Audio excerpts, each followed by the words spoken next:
نوری نەمر بەرجی شەشەم نووسینی مامۆستا محەممەد فەتحوڵڵا گولەن.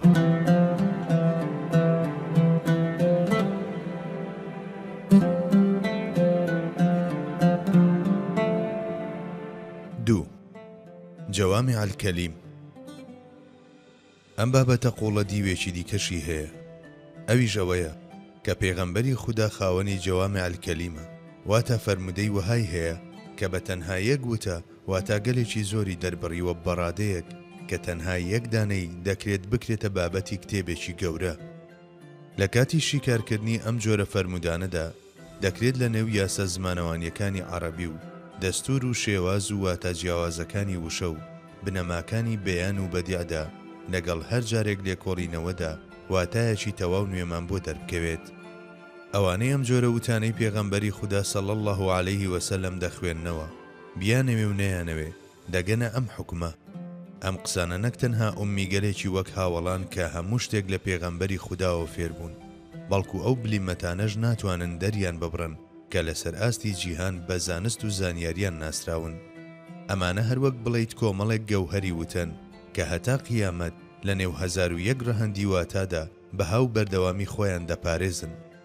کەوا بێدەم وتانە گفتاری زاتێکن کە بە وەحی پاڵپشتی لێکراوە و ئەم بابەتەش بابەتێکە کە بە هیچ شێوەیەک ناکرێت بە سوک بگیرێت. هەر بۆیە بەم پێوەرە دەتوانین لە تەواوی ئەو وتە پیرۆزانەی لەم شێوەیەن و لە سەروەرمانەوە صلی الله علیه وسلم بۆ ئێمە جێڕامنێتەوە، گەرچی بە گوێرەی هەندێک کەسیش ژمارەیان زۆر ببینرێت، زۆر بە ئاسانی وەک وتە گەلێک بڕوانین کە لە زاری پیرۆزی ئەوەوە دەربڕاون. تۆمارکردنی سونەت لە سەردەمی پێغەمبەری خوادا.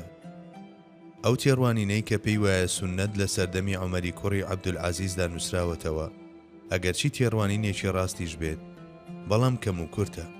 لەم بابەتەدا خاڵێکی گرنگ هەیە کە فەرامۆش کراوە، ئەویش هەروە قورئانی پیرۆز ڕاستی تۆمارکردنی سونەتە لەو کاتەی پێغەمبەری خوا صلی الله علیه وسلم لە ژیاندا بوو. یەک ئەو هەڵمەتی فێربوونی خوێندنەوە و نووسینەی لەگەڵ دابەزینی قورئاندا هات. لە سەردەمی دابەزینی پەیامی خوداییدا زۆرینەی عەرەبەکان نەخوێندەوار بوون، بەڵام ژمارەی ئەوانەش کە خوێندنەوە و نووسینیان دەزانی بە تایبەت لە نێو مەکەییەکاندا بەهۆی ئەوەی پەیوەندیان لەگەڵ گەلانی دیکەدا هەبوو کەم نەبوو. جگە لەمەش لەگەڵ دەستپێکی دابەزینی قورئاندا دەرگاکانی فێربوونی خوێندنەوە و نووسین بە تەواوی کرانەوە، چونکە هەموو مسلمانێک بۆ تێگەیشتن لە قورئان و فەرمانەکانی نێو قورئان پێویستی بەمە بوو.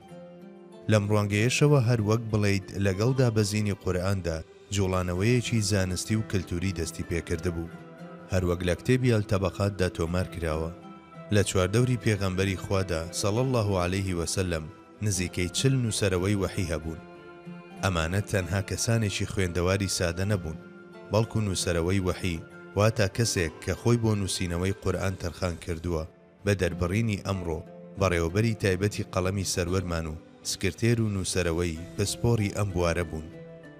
لەو سەردەمەدا فێربوونی خوێندنەوە و نووسین تا ئەو ڕادەیە بە گرنگ دەبینرا کە پاش غەزای بەدر بۆ ئازادکردنی دیلەکان فێرکردنی خوێندنەوە و نووسین بە 10 کەسی مسلمانان وەک فیدیە دانرا بوو، کە ئەمەش خۆی لە خۆیدا ڕووداوێکی گرنگ بوو. بە گوێرەی ئەو ڕۆژە هەنگاوێکی زۆر پێشکەوت و خوازانە بوو.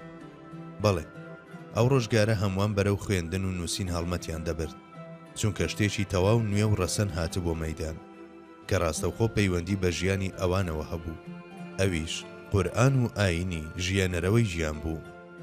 ئەو کەسانەی تینووی ئەم ئاینە بوون بڕیار بوو تەواوی لایەنەکانی ئەم شتە نوێیە لەخۆ بگرن، فێری ببن و هەرسی بکەن و بیکەنە ژیان بۆ ژیانیان. خەڵکی شار و لادێ لە ماڵ و نێوباخ و ڕەزیاندا وەک دەوترێت بەردەوام قەڵەمیان لە پشتگوێ و ئامادە بوو. دواتر ئەوانەی سەرقاڵی فەرمودە دەبوون ڕەفتارێکی لەم شێوەیەیان بەڕێوڕەسمی ئەو کارە هەژمار دەکرد. بەم شێوەیەش بۆ یەکەم جار لە مێژووی مرۆڤایەتیدا کتێبێکی ئیلاهی بە شێوازێک تۆمارکراو کە هەتا قیامەت بمێنێتەوە و سازگاری و دروستی و بەردەوامی خۆی بپارێزێت.